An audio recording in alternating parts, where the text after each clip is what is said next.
Hello, everybody. Welcome to Dangerous Ideas. I am Lee Camp, joined by the always amazing Eleanor Goldfield. Eleanor? Eleanor? Oh, sorry. Just remembered. Unfortunately, she couldn't make it today, but she will be back next week. To have no fear. Big show, important show today. Also, tonight or today, depending on where you live, what time zone, because there is no universal tonight. Tonight is what we make it, because for other people it's today. Anyway, episode 2 of Unredacted Tonight comes out tonight at 7 p.m. Eastern, 4 p.m. Pacific. I hope you will enjoy it. I hope you will check it out. It's arguable, but I think it's better than the first episode. So check that out. But I'll talk a little more about that later. Let's get into it all, though. The garbage being pumped out by President Mump, it's my new name for Musk Trump. President Mump is unbelievable just how much garbage they can pump out all at the same time.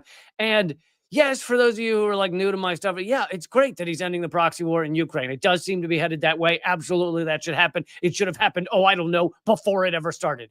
So yes to that. And there are certain things that I'm not going to get too whiny and upset about, such as the ending of USAID, which is basically a coup machine around the world with 6,000 propagandists paid by USAID to push forward the bullshit of the U.S. empire.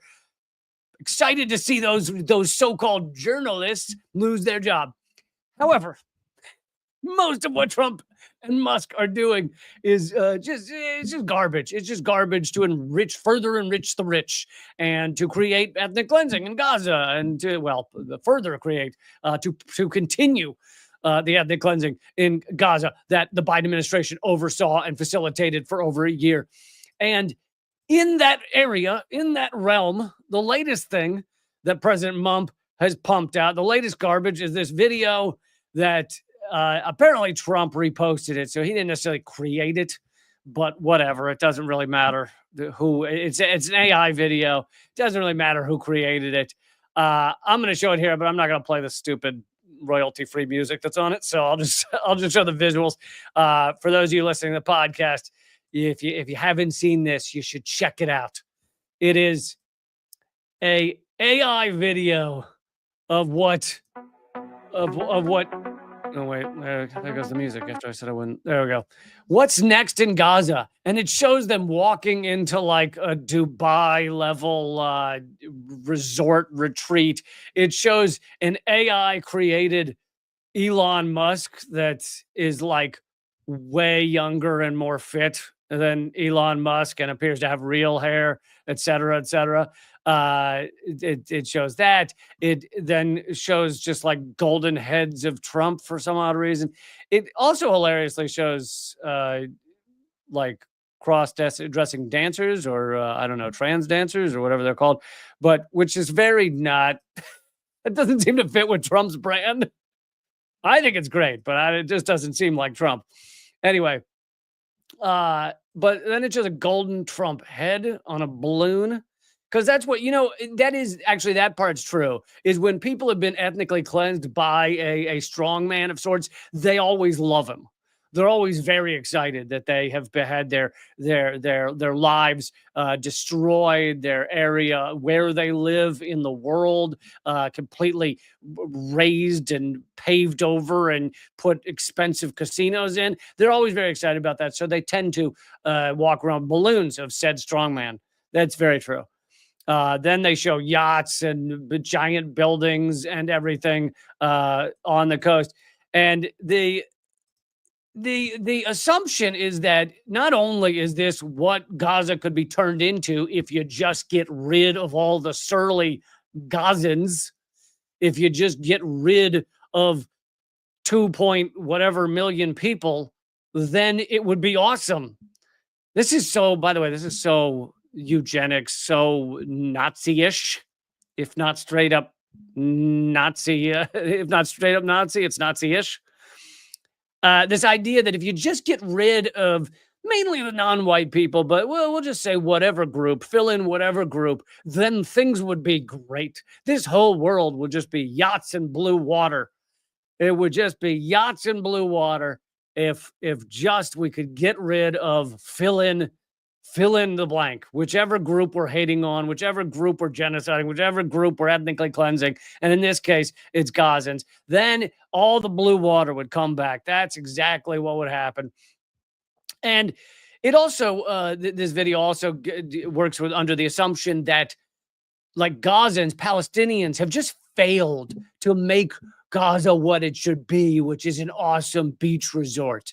They've just failed to do this because they haven't really, I don't know, worked hard enough, or they don't want to. They spend all their money on bombs. Oh, those rascals.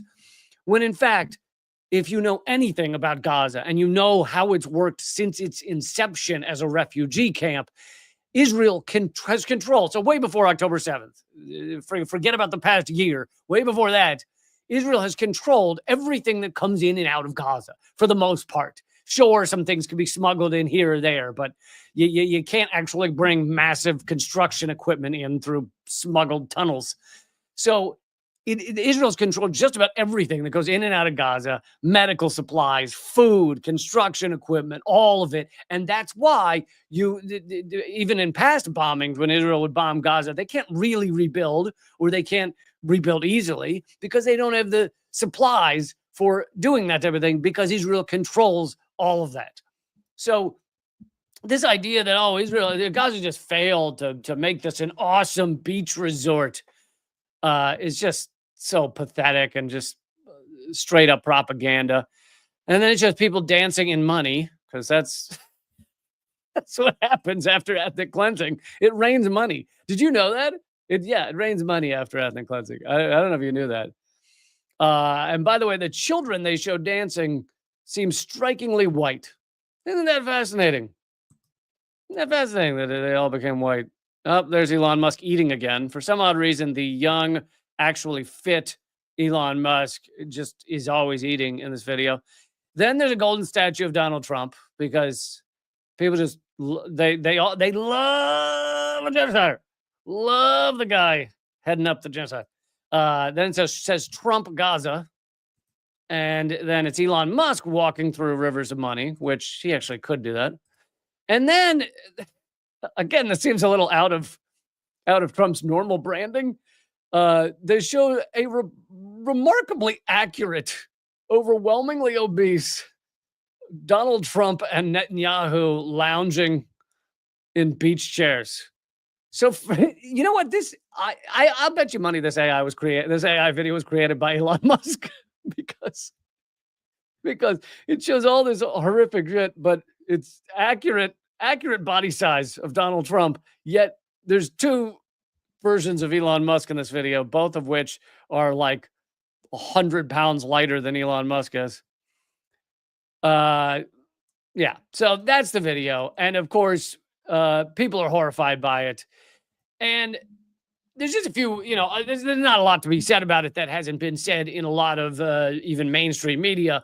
But here are a couple of notes. One is part of Trump or President Mump's strategy for how to get everything they want, which is, to crush any opposition and to continue to enrich the rich, which is as if that needs doing, as if the rich in this country, as if the Elon Musks who have $400 billion and could never spend a quarter of that, could never spend a single % of that.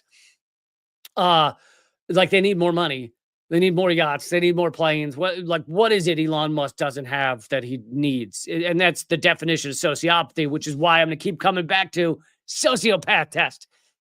Every position of any kind of power, sociopath test. It's a real thing. There are sociopaths. They tests. They exist and they work, and they can tell you if someone's a sociopath. And all those people wiped off that. I wasn't going to say wiped off the planet. I was going to say wiped off the roles of people that could ever be in these positions.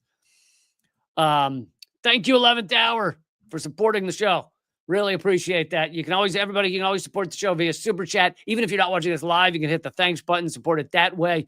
But the best way to support the show is leecamp.net, my locals page, or patreon.com/leecamp. There's also, I have a new Substack. There's also a way to sign up as a member on Substack, but I have not been pushing that as much. Anyway, but to get back to, there's two things that I think are a little more important about this video. One is they are kind of like, they're flooding media with this kind of garbage, with false stories, such as I covered it yesterday or 2 days ago, the Elon Musk and Donald Trump saying there's thousands, or maybe it said millions, I can't remember, but at least hundreds of thousands of dead people receiving money from Social Security. And if you actually look at the numbers and break down what it is, there's maybe 13 dead people receiving money from Social Security, which is like 0.00001% of Social Security names. Anyway, so they are flooding us all. They're flooding the world, but they're flooding the nation. They're flooding us all with garbage, lies, sometimes things that they don't even intend to do. I mean, we won't yet know which ones turned out to be ridiculous things that Trump said and ridiculous things that he didn't even try and effort himself towards, despite saying them. Who knows if he's actually going to cut the military budget like he said he's going to. So far, there's no proof of that. Hegseth said he was going to cut the budget, but in fact, he was going to reallocate it to different parts of the Pentagon, which is not cutting anything. So they're flooding us with this, and it makes it nearly impossible to fight it all or to even be informed on it all. And this type of distraction, the AI video of how we're going to pave over Gaza, it really does a good job of, it's the shiny object that everyone then turns to. And I don't even know if I'd be covering it if it weren't A, hilarious, and B, that I want to talk about how they successfully use the shiny objects to get us to not care about often the real stories, the most important stories. Like their efforts to gut Social Security, and so many other things. But that doesn't mean that all the media talks about it as shiny objects. Some of the things they're talking about, they're just flat out wrong about, but it is useful. But another aspect of this is, and a strategy by President Mump, is a polycrisis.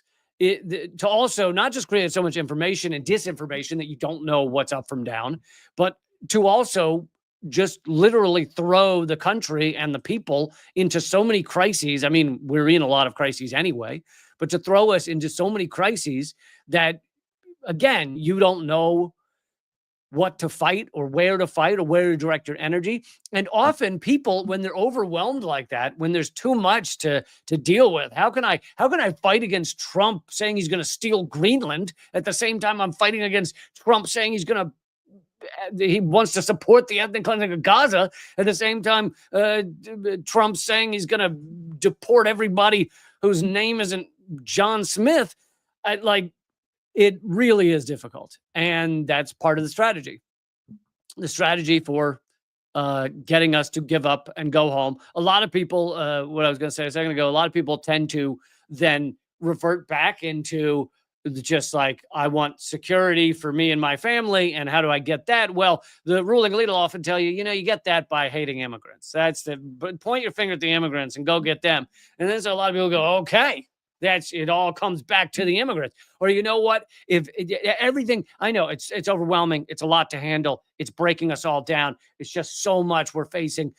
If we could just stop trans story times, I think pretty much everything, all the other dominoes would fall. Pretty much everything else would just be fine. If we could just stop the trans story times, I think we'd all be doing pretty well. I think the plastics would be out of the ocean. I think the planet wouldn't be heating up. I think that the richest billionaires in the world wouldn't control things. We wouldn't have sociopaths at the top of every system.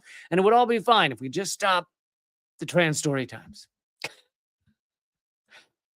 And they really are trying to flood you with these with a polycrises. And of course, we have real polycrises right now. Is it called polycrisis? And I guess maybe it's called a polycrisis. Maybe I have that wrong. Because I guess it's a single polycrisis. It's multiple crises. And this conversation, I mean, these past few sentences are really a crisis because I don't know what the hell I'm talking about.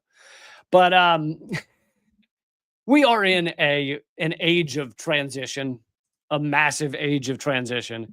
And Trump is just kind of speeding up the breakdown of so much of society. We're in an empire that is dwindling, and he is creating wars, economic or otherwise, around the world. Now, some people go, no, he's stopping the world wars. He's stopping the proxy war in Ukraine.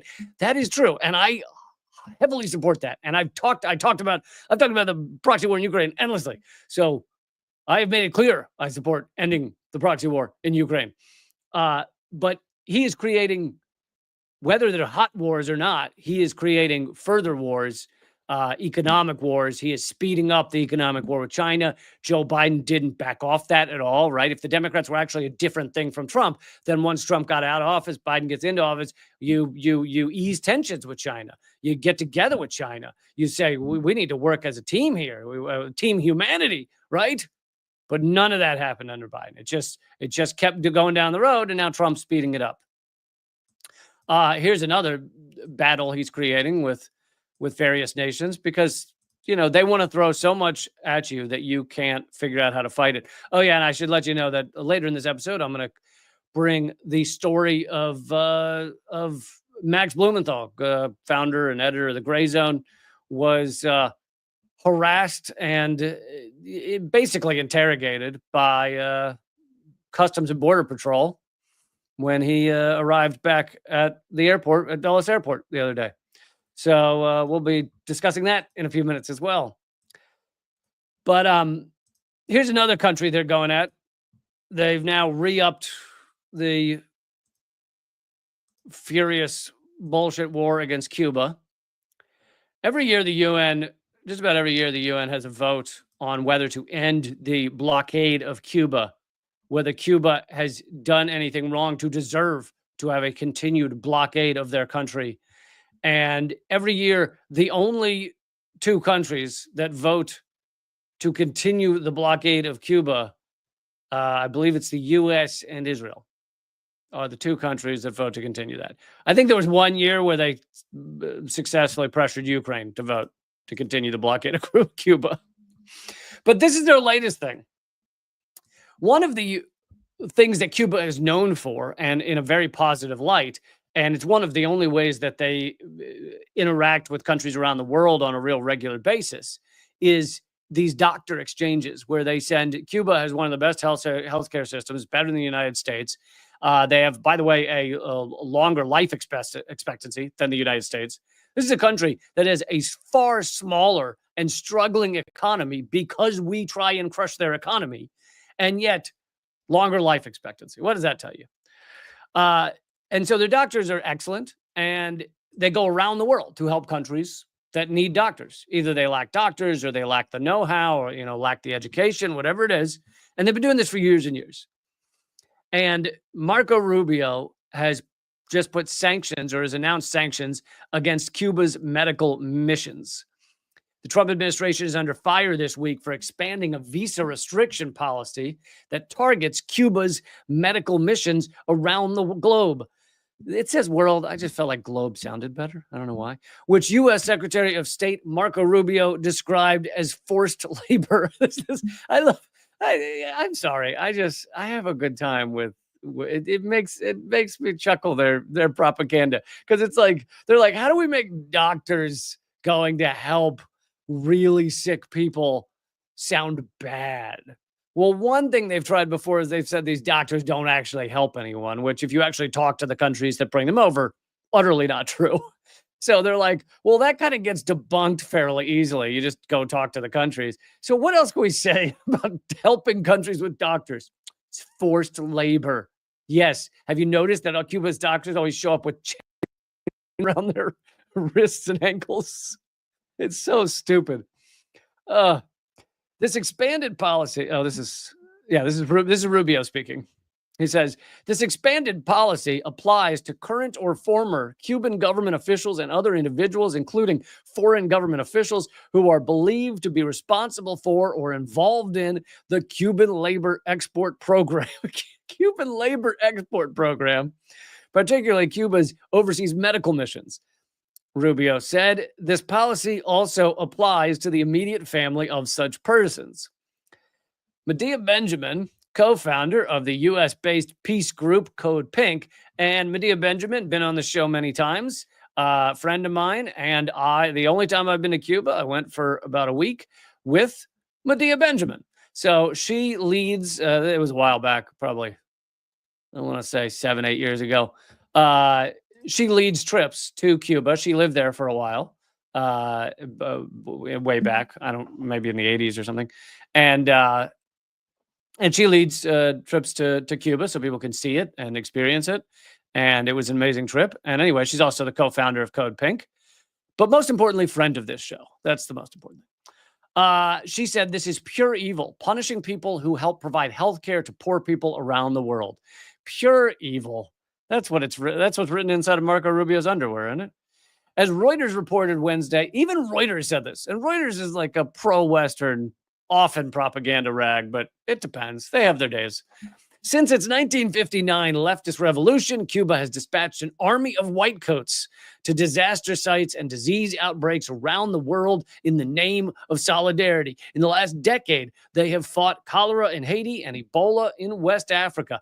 And the Ebola that they fought in West Africa, you recall, this was like 10 years ago, the U.S. even sent some doctors to West Africa to fight Ebola, far fewer than Cuba, but it became a political item. And then I think it was Republicans, certain Republicans were like, this is horrific. These people should never be allowed back in the country because they went to help with Ebola and all this. It was basically like, don't help any other country deal with something like Ebola. Meanwhile, Cuba was like the saving grace. They were the ones that were actually saving people while we flipped out because we had one doctor go over there or whatever it was. And weirdly, just through a weird twist of fate, my partner at the time, she worked in an office. Her coworker was the wife of the doctor that came back to like New Jersey or whatever, and everyone flipped the hell out. So they, when it was discovered, they locked them down and they were like in their apartment for, I think, like a month or something, like literally couldn't step outside the apartment. It was so insane. Like other countries have ways of dealing with stuff like this and don't lose their minds in such an insane way. Anyway, Venezuela analysis noted Wednesday. By the way, if you ever want good media, like information on Venezuela, Venezuela analysis does great work. Noted Wednesday that according to official figures, Cuban doctors in Venezuela numbered as many as 30,000, with approximately 255,000 serving in the country since the start of the program, following a deal signed by Venezuela President Hugo Chavez and Cuban President Fidel Castro in the year 2000, primarily working in low-income barrios. Cuba has been targeted by U.S. sanctions for decades, and although former President Biden notified Congress of his intent to remove the island nation from the state sponsors of terrorism, of all the countries you could name that are sponsoring, that might be sponsoring terrorism, Cuba is the last on the list. Cuba is not sponsoring terrorism, but we do that. We just put them on the list because it helps us to put sanctions on them and try and screw them and try and harm their people. So we just say, the terrorist country. Of course, the biggest terrorist country in the world for many years now has been, wait for it, the United States. We killed 6 million people in the global war on terror alone in 20 years. 6 million. We've killed millions more if you're talking about Vietnam and Korea and all of that after World War II, not to mention dropping the atom bombs that didn't need to be dropped. Thank you, Mike, for the comment. Mike's asking about a podcast for Unredacted tonight. It very well could happen, Mike. There's a few iffy reasons for it. There's a few reasons a little more difficult than just grabbing the audio and throwing it on. One is the audio would be rather annoying, I think, because it has a bunch of swoops and things like sounds that on audio, like if you're not watching the images, would be you'd keep hearing the noises and be like, what the hell is that? So that would not be cool. So we have to remove those. Not the end of the world. But then on top of that, I just don't know about creating a whole new podcast right now. I've got like 5. So we'll see. Maybe down the road. Thank you for asking, though. I am working on it. Vicky, thank you for supporting Unredacted Tonight, episode 2 tonight. But so Cuba's been talking, called it state-sponsored terrorism. Biden, at the end of his term, so like months ago, or a month ago, said he was going to remove them from the list. But Trump swiftly reversed that decision and restored a list of restricted entities created during the Republicans' first term. Couple of things here. It's tempting to go, oh, Donald Trump is doing this horrible thing to Cuba, and Joe Biden was doing the right thing because he was taking them off the state sponsors of terrorism. But let's remember that Biden had 4 years to do that. He waited till the last week. He waited till the last week to say he was going to ease things on Cuba. Furthermore, Obama, at the end of his, towards the end of his reign, we'll call it, towards the end of his time in office, eased tensions with Cuba. That was great. That was wonderful that happened at the end of Obama. Trump gets into office, does the exact opposite. Biden then comes along. Does he undo all the things Trump did, all the restrictions, all the sanctions? Fucking no. He left almost everything on against Cuba. Almost everything was still there to try and harm Cuba during Biden's entire 4 years. Thank you, Izzy Dizzy, for the donation, for help and support the show. Really appreciate it.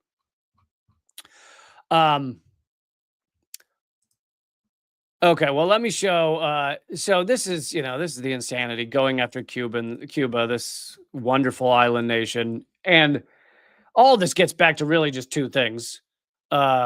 Maybe 3, but it's really mainly 2. One is the U.S. has never gotten over the butthurt of like the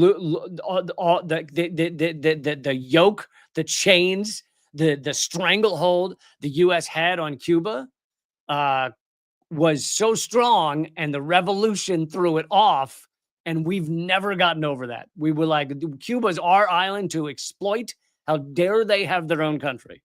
We have never gotten over that. We've never gotten over the fact that they ally more with socialist countries instead of the United States.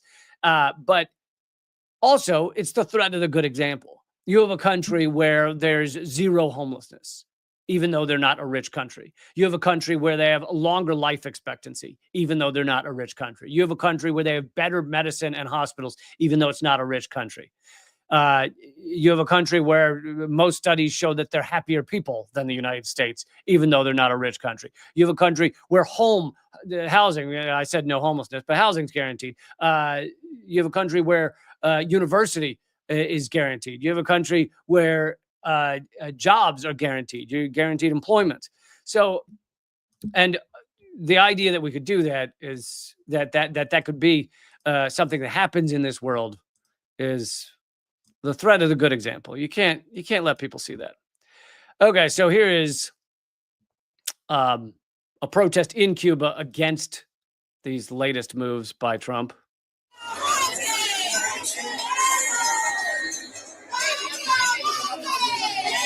Gotta be tens of thousands, if not millions of people there, but I mean, now it's millions?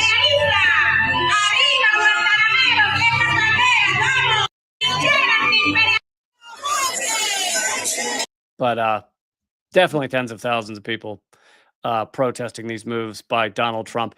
And the people of Cuba also like Americans. Like, they love America and they love Americans. They just hate the American government.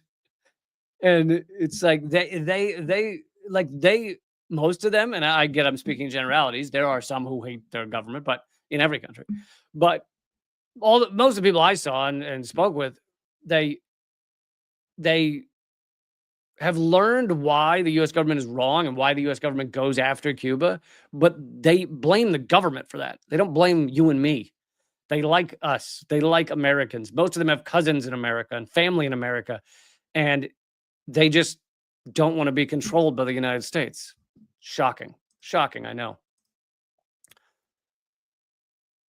Okay, let's get to what happened to Max Blumenthal the other day. Just a quick reminder, tonight is episode 2 of Unredacted Tonight, my new comedy news show. Episode 1 was really well received, so I'm excited about that. And I would love for you guys, it's free to watch, so I'd love for you guys to support the show simply by watching it and sharing it. Like, that is step 1 in supporting the show. If you want to see this show continue, because it is a huge effort, I lose a lot of money by doing it. But if you want to see it happen and keep going, it's weekly, comes out Thursdays. Then step 1 to supporting it is just watching it and sharing it and telling people that Redacted Tonight is back. Except it's called Unredacted Tonight, and it's completely independent. I'm putting in the chat here, linktree.com/Lee Camp is probably the easiest way to find it. It's at the top. It's going to be at the top of my Twitter. It's going to be on my Instagram. It's going to be everywhere. But I think the easiest thing to remember maybe is linktree.com/Lee Camp. Okay. So just the other day, Max Blumenthal, who I've interviewed many times, he came back from Nicaragua, from a vacation in Nicaragua, and here's his story. And I said earlier, but he is the founder and editor of Gray Zone, which has done amazing journalism. One of their biggest topics that they cover very well is Israel. As I approached the customs line at Dulles International Airport early on the morning of February 24th, a man called out to me, Mr. Blumenthal. He identified himself as Customs and Border Protection. By the way, I changed it, but I haven't changed the thumbnail. So accidentally in the thumbnail, it says the FBI harassed Max Blumenthal. It should be Customs and Border Protection. Sorry about that. And led me into a cavernous secondary screening room where he treated me to a strange and disconcerting questioning session. I had just returned from a trip to Nicaragua with my family, during which we participated in no political activities. But the agent's line of questioning suggested federal authorities had little interest in my visit to Nicaragua. The guy said, "This is just a friendly exchange." You know, when you're harassed by federal agents and in a friendly exchange, you know how that is. He said, "You're not a target or anything." Isn't that what they always say to people when they're a target? You're not a target. Standing across from me at a metal desk, the agent asked me to fill out a questionnaire with my personal info and details of my trip. As soon as I completed the form, he flipped it over and displayed a handwritten list of a handful of names. "Do you know any of these people?" he asked. 2 of those listed were Anglo names, Nicole Smith and Susan Benjamin. The other 3 were extremely common Muslim names. I cannot recall them all. He wouldn't let me take a photo of it. I've learned from activists and journalists who've experienced similar probing that federal agents often deploy inane or disingenuous questions to get their subject talking, then attempt to manipulate or entrap them so they can implicate them in a crime. Basically, you ask them a bunch of easy questions or questions that they aren't afraid of so that they get comfortable. They think, oh, this isn't a big deal. And then you say, do you know this person? And then suddenly they're kind of thrown off guard. Their guard was not up. They didn't think it was a big deal. And now, oh my God, I'm being questioned about who I know. He continues, in fact, the U.S. Supreme Court has ruled that police are allowed to lie to elicit confessions from suspects. Sure, why not? I mean, everyone else is lying. It's what our president does on a daily basis. So why shouldn't we all be lying? It is amazing they have no shame, like Trump and Musk and all them, like no shame to just be gut-wrenchingly wrong. Like so wrong you have to double over laughing at how wrong they are. Like Elon Musk saying all these thousands of people who are 150 years old getting Social Security. And 2 seconds, you can Google it and find out what the truth is. That there's maybe 13 people that are dead. So, 120 years old, but they're dead. Maybe 13 people still receiving Social Security because I guess a family member is, stealing it or something. 13. And they're acting like there's thousands, hundreds of thousands of dead people getting so. It's just like to be that wrong and not just humiliated by it. I like occasionally I get something wrong and then I, apologize or explain why I got it wrong. It's pretty rare, I'll be honest. Pretty rare. But like you look dumb and I ain't looking dumb, so I don't want to get things wrong. It's like these guys they're lying and they get it wrong intentionally all the time. Trump said inject bleach into your veins on national television. Anyway, the agent then informed us we were free to go. Once we basically left the room, they Googled some of the names. They found out that Susan Benjamin was the birth name of our friend Medea Benjamin, who I brought up earlier. A big supporter of Cuba, co-founder of Code Pink. The following day, I informed Medea about my encounter at Dulles and asked if she had experienced anything similar. She told me there was a period when she was harassed by federal authorities every time she traveled out of the country.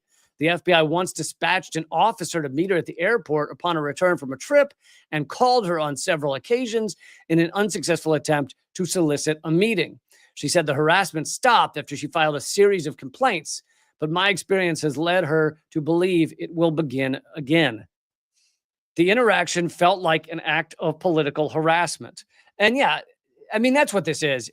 This serves two purposes. One is to go after some people adjacent to Max Blumenthal, like Medea Benjamin. But I think more importantly, it's to make people scared, especially journalists, activists.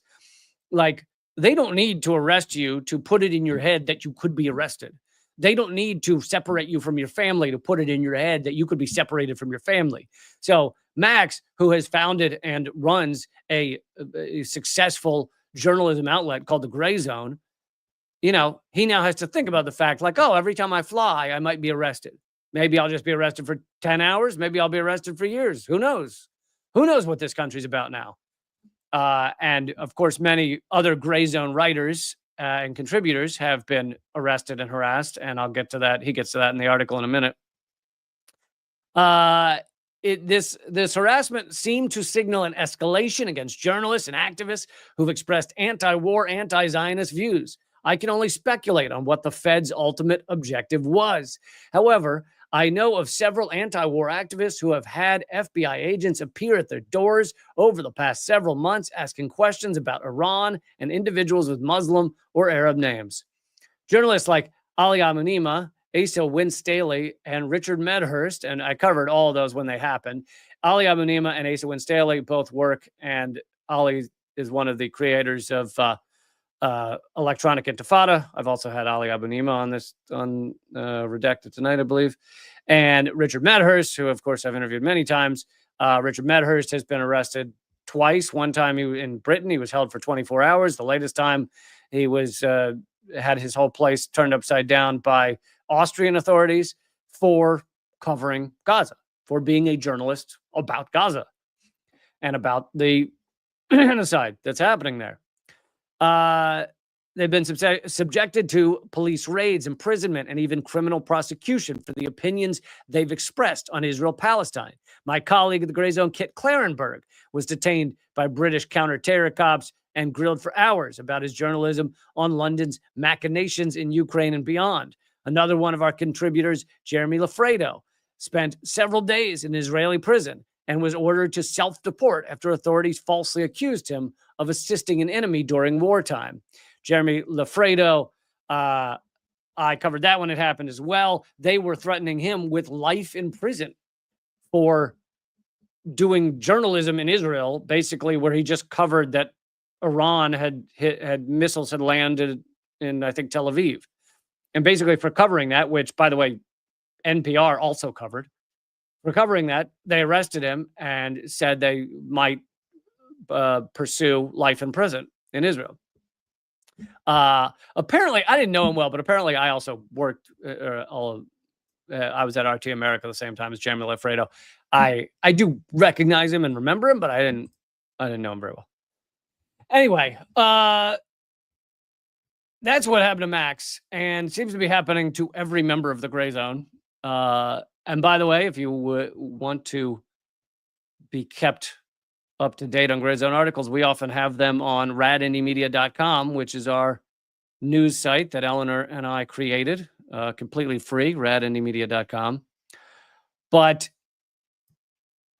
this story is, it's a lot better than it could be. It's not like Max spent days in prison, but it is meant to create a chilling effect, to slow down journalism, to stop people from reporting successfully on these issues.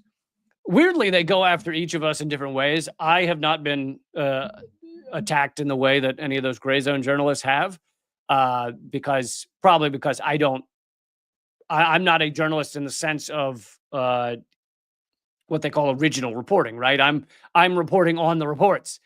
I'm reporting on what Gray Zone reported. I'm not, in Gaza on the ground covering this stuff, and so it kind of removes me by one level, but from from being a reporter in that way. However, the way I've been attacked, which many of them have not, is just the incredible shadow banning. Like, I'm not saying they're not suppressed a little for covering Gaza and stuff, but it doesn't seem like it's nearly at the level that my shadow banning is, where you can have tens of thousands or hundreds of thousands, like my Facebook, of subscribers, and none of them ever see anything. Like, none of them see my posts in, I think, 5 years. So it's interesting they go after us in different ways. Okay, so this next story actually is a bit of a teaser for tonight, for the second episode of,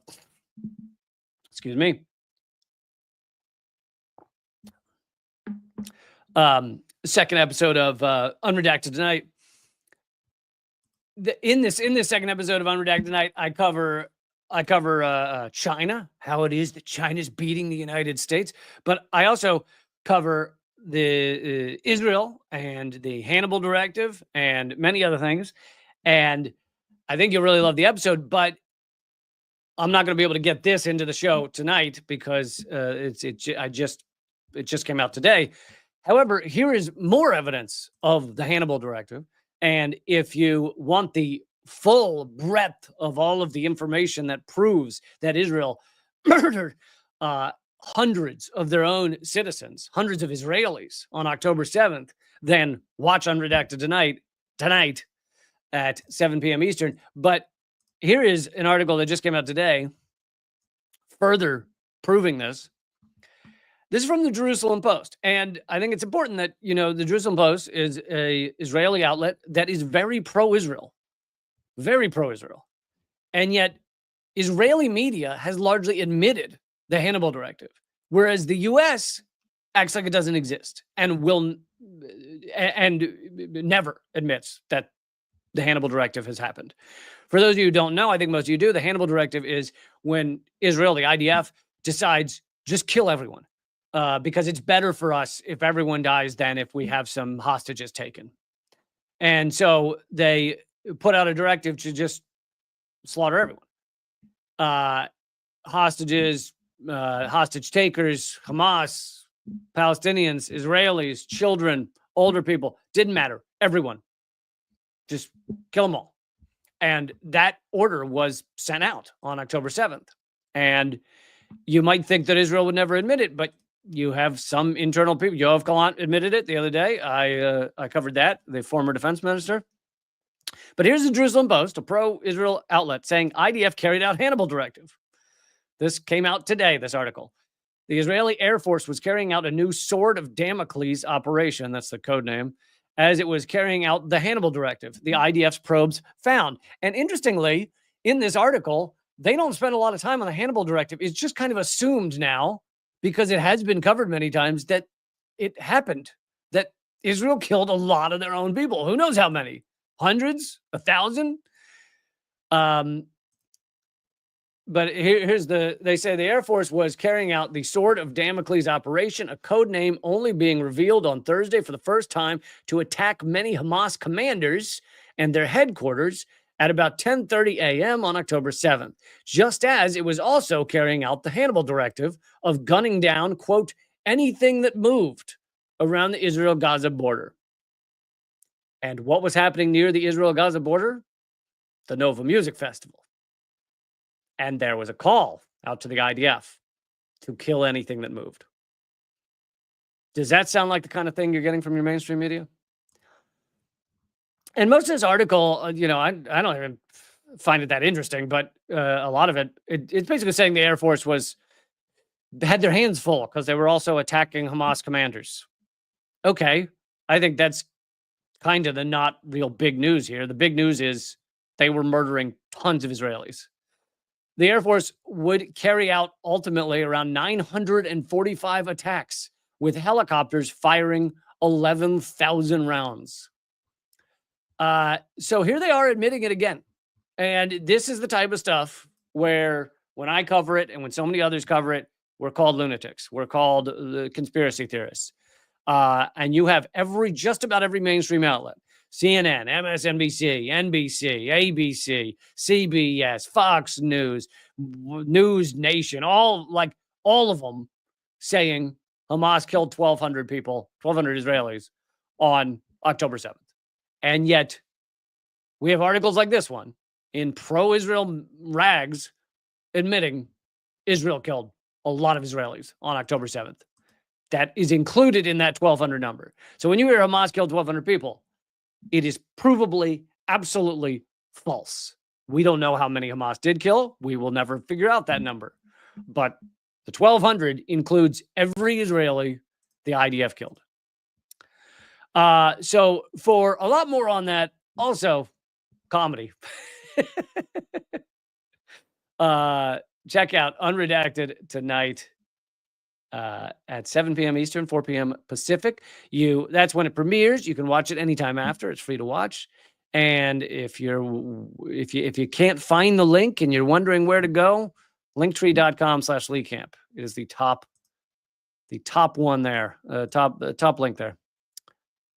So another way to get the emails, because I do send out emails alerting people, is to text the word unredacted to 33777 if you're in the U.S. Mr. Dizzy says, my brother thinks 40 beheaded to this day. You're referring to the 40 beheaded babies or whatever it was, which has been so aggressively debunked. There were exactly 2 babies or infants that died or were killed on October 7th. So not only could there not be 40 because there's only 2, but neither of them were beheaded. One was a fetus that died when the mother was shot, and another was a 1-year-old or less than 1-year-old who got shot in a crossfire. And yeah, those are horrible and tragic. They're also not 40 beheaded babies. That is just so stupid. And you have people like Bill Maher saying he saw videos and stuff. It's just garbage. But these people are professional liars. That's what they do. Okay, let's see. Oh yeah, Trump is also going to war with Europe. Not like hot war, but just going to Cold War with Europe. And here's the other part of the technique which Trump's using right now is if you threaten Canada, Mexico, Europe with all these tariffs, and then you decrease that amount by just a little bit, like, okay, we're not going to put 25% tariffs, we'll take 10%. Often these countries will be so relieved that you only put a 10% tariff.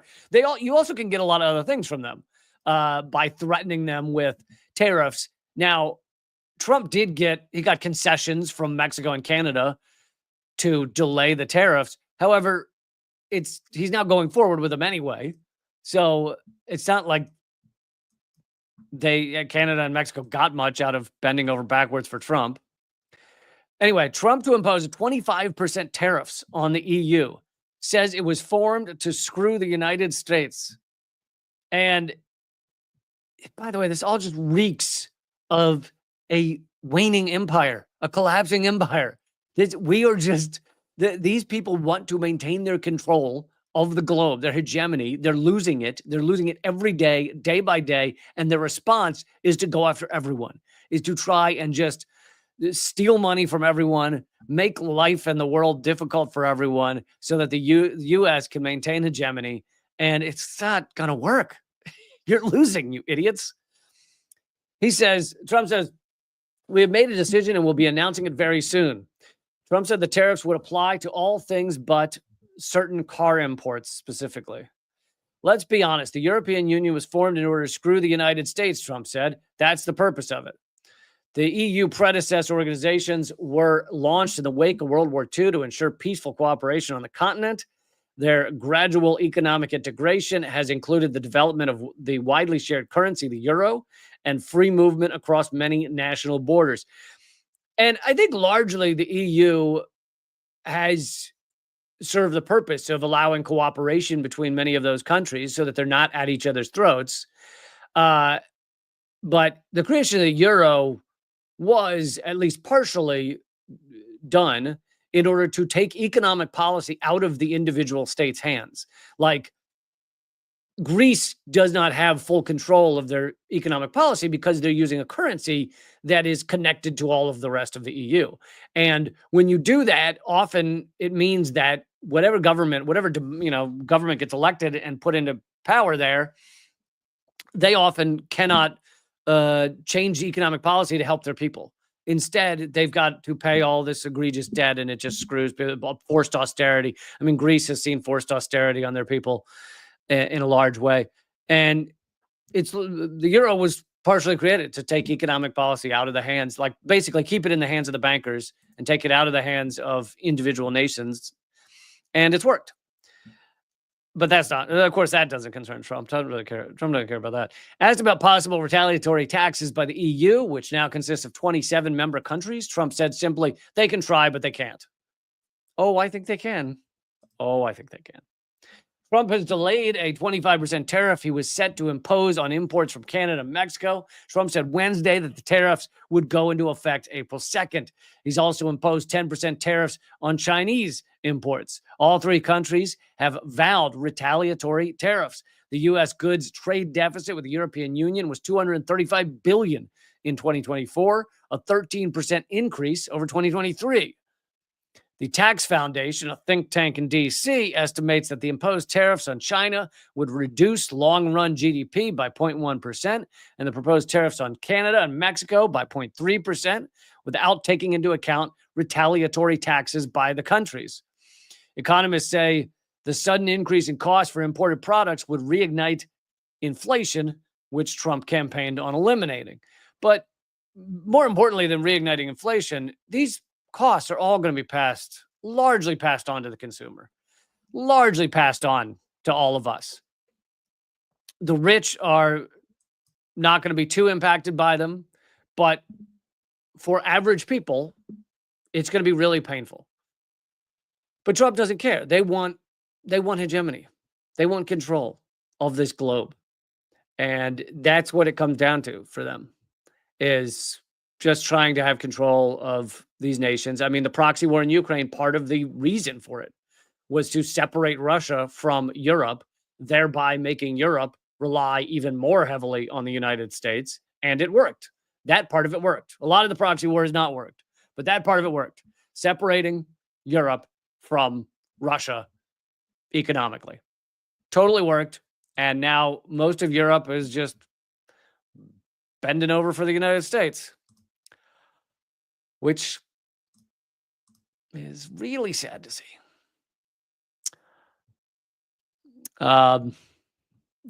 James wants to know, what does collapsing empire mean? Am I going to be shot in the street over a loaf of bread, or is Texas going to ally with Mexico because they can't afford an army of their own? I'd highly doubt the second one. So in a collapsing empire, the collapsing empires can go different ways. They can, and by the way, I don't have all the answers here, but it can collapse slowly, dwindle, where you just go from having a high standard of living and it slowly decreases. But, much of the society remains largely intact. Or it can go fast and miserably, where basically the systems collapse quickly and the systems of accountability collapse quickly. And then literally the guy on the block with the most guns is the winner. And I think we all hope that's not how it goes. But there is a very clear other direction that you could go with a collapsing empire. The United States could pull back a little bit, stop trying to own the world. We could cooperate with countries around the world in actual fair dealings, as opposed to bend to our will dealings. Much of what China has done in their cooperation with other nations has been work with them, like have economic deals with them that both benefit from. China, you'll notice, does not have 900 military bases around the world, because that is not how China achieves things. That is not how they go about things. The U.S. does have 900 military bases around the world, and we threaten other nations all the time. Sometimes we threaten them publicly. Sometimes we just quietly coup them. Sometimes we assassinate their leaders. Sometimes we try to coup them via economics. Sometimes we coup them via lawfare, as we've done recently in Pakistan, Argentina, Bolivia. Luckily, that one was undone. Brazil, luckily that one was undone. But of course, the harm done in having a coup that lasts 4 years with Bolsonaro, God only knows the long list of harm that was done. So anyway, I'm just saying that we're in a planetary transition time right now, partially because of technology that is advancing exponentially, partially because of the dwindling of petroleum, of fossil fuels, which is connected to climate crisis happening all at once. We've got to get off of fossil fuels, and all that's connected also to the U.S. empire coming to an end, and also late stage capitalism. It's a polycrisis. No, we're going polycrisis. It's a polycrisis. And we get to live in this exciting time, guys. Isn't it so fun? We get this excitement. Imagine if you lived in the boring times of 100 years ago, or 500 years from now, when all humans just cooperate and share and have free love, and there hasn't been a murder around the world in 20 years, and just everything's grown in hydroponic farms that are like a block from your house and use 90% less water, and the animals are all just bustling. They're just happy. The birds are singing brighter. That's what we could be, but how boring would that be? That's not the exciting time to be alive. It's now, when everything's crashing down. Okay, hope that answered it. Kind of answered it. All right, I am going to wrap this up. For those of you who don't know, I have live streams 3 days a week, Monday, Tuesday, and Thursday. Also had a special government secrets this morning, which you can also watch. But the most important thing is, along with those live streams, I have Unredacted Tonight, just been launched. Episode 2 is tonight, 7 p.m. Eastern, or this afternoon, 4 p.m. Pacific. And number one thing you can do to support it is watch it and share it. That's number one. Number two is become a member at my locals page, leecamp.net, or at patreon.com/leecamp. And if you forget all of the links of how to watch Unredacted Tonight this evening, I try not to say tonight. It's too weird, too dumb. But anyway, if you forget all the other links, just go to my Linktree, linktree.com/leecamp. Okay. Anything else to tell you? I think that's it. Next live stream is Monday. If you enjoy this on podcasts, please give it a rating. Give it one of those 5-star ratings. It does help. And I'll see you 7 p.m. Eastern tonight. Keep fighting.